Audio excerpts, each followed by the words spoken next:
സ്വീകരിക്കാമെങ്കിൽ സ്വീകരിച്ചോ. ഒരു പ്രവചന ശബ്ദം ഞാൻ നിങ്ങൾക്ക് കൈമാറാം.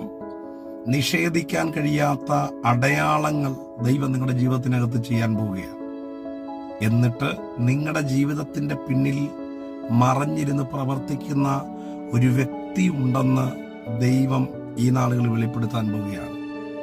യോഹന്നാന്റെ സുവിശേഷം 2-ാം അധ്യായം 11-ാം വാക്യത്തിൽ ഇപ്രകാരം ഒരു വാക്യമുണ്ട്: യേശു ഇതിനെ അടയാളങ്ങളുടെ ആരംഭമായി ഗലീലയിലെ കാനാവിൽ വെച്ച് ചെയ്ത് തന്റെ മഹത്വത്തെ വെളിപ്പെടുത്തി. പച്ചവെള്ളത്തെ വീഞ്ഞാക്കിയ യേശു ചെയ്ത പ്രഥമ അത്ഭുതത്തെക്കുറിച്ചാണ് അവിടെ നമുക്ക് കാണുവാൻ കഴിയുന്നത്. മറ്റിതര പുസ്തകങ്ങൾക്കകത്തെല്ലാം യേശു ചെയ്ത പ്രവർത്തികളെ അത്ഭുതം എന്ന് എഴുതിയപ്പോൾ യോഹന്നാൻ മാത്രം അത്ഭുതത്തെ അടയാളമെന്ന് രേഖപ്പെടുത്തി. എന്താണ് അതിന്റെ കാരണം? ലോകത്തെല്ലായിടത്തും അത്ഭുതങ്ങൾ നടക്കുന്നുണ്ട്. ദൈവത്തെ ആരാധിക്കുന്നവരുടെയും അല്ലാത്തവരുടെയും എല്ലാം ഇടയിൽ അത്ഭുതങ്ങൾ നടക്കാറുണ്ട്. അത്ഭുതത്തിന്റെ പിന്നിൽ ആരാണെന്ന് പോലും കണ്ടെത്താൻ കഴിയാത്ത അത്ഭുതങ്ങൾ നടക്കുന്നുണ്ട്. എന്നാൽ അടയാളത്തിനൊരു പ്രത്യേകതയുണ്ട്. പ്രത്യേകിച്ച് അത് മനസ്സിലാക്കാൻ ഞാൻ ഇങ്ങനെ പറയാം.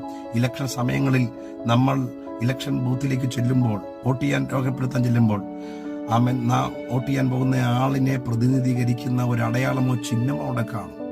ആ ചിഹ്നം കാണുമ്പോൾ, അടയാളം കാണുമ്പോൾ നമുക്കൊരു കാര്യം മനസ്സിലാകും. അതിന്റെ പിന്നിൽ മത്സരിക്കുന്ന, അതിന്റെ പിന്നിൽ പ്രവർത്തിക്കുന്ന, അതിന്റെ പിന്നിൽ ചലിക്കുന്ന ഒരു വ്യക്തി ഉണ്ടെന്ന് മനസ്സിലാക്കി നമ്മൾ വോട്ട് രേഖപ്പെടുത്താറുണ്ട്. അങ്ങനെയാണെങ്കിൽ ഞാൻ നിങ്ങളെ നോക്കി പറയാം, നിങ്ങളുടെ ജീവിതത്തിനകത്ത് ദൈവമാണ് ഇതിന്റെ പിന്നിൽ പ്രവർത്തിക്കുന്നതെന്ന് വെളിപ്പെടുത്തുന്ന അടയാളങ്ങൾ വെളിപ്പെടാൻ പോവുകയാണ്. ശുശ്രൂഷയുടെ മേൽ അത് വെളിപ്പെടാൻ പോവുകയാണ്. അല്ലെങ്കിൽ കുടുംബജീവിതത്തിനകത്ത്, ആരോഗ്യ മേഖലയ്ക്കകത്ത്, ദൈവം നിങ്ങളെ ആക്കി വെച്ച പൊസിഷനകത്ത്, നിങ്ങളുടെ ഫിനാൻഷ്യൽ മേഖലകൾക്കകത്ത്, നിങ്ങളുടെ ആരോഗ്യ മേഖലകൾക്കകത്ത് ഇത് ദൈവത്താൽ സംഭവിച്ചതാണ്. ഈ വ്യക്തിയുടെ പിന്നിൽ, ഈ കുടുംബത്തിന്റെ പിന്നിൽ, ഈ മിനിസ്ട്രിയുടെ പിന്നിൽ, ഈ പ്രവർത്തനങ്ങളുടെ പിന്നിൽ ചലിക്കുന്ന ഒരു ദൈവമുണ്ടെന്ന് മറ്റുള്ളവർക്ക് മനസ്സിലാകുന്ന വിധത്തിൽ ദൈവം നിങ്ങളുടെ ജീവിതത്തിനകത്ത് അടയാളങ്ങൾ ചെയ്ത് തന്റെ മഹത്വത്തെ വെളിപ്പെടുത്തുവാൻ ആഗ്രഹിക്കുക. വിശ്വസിച്ച് സ്വീകരിക്കുക.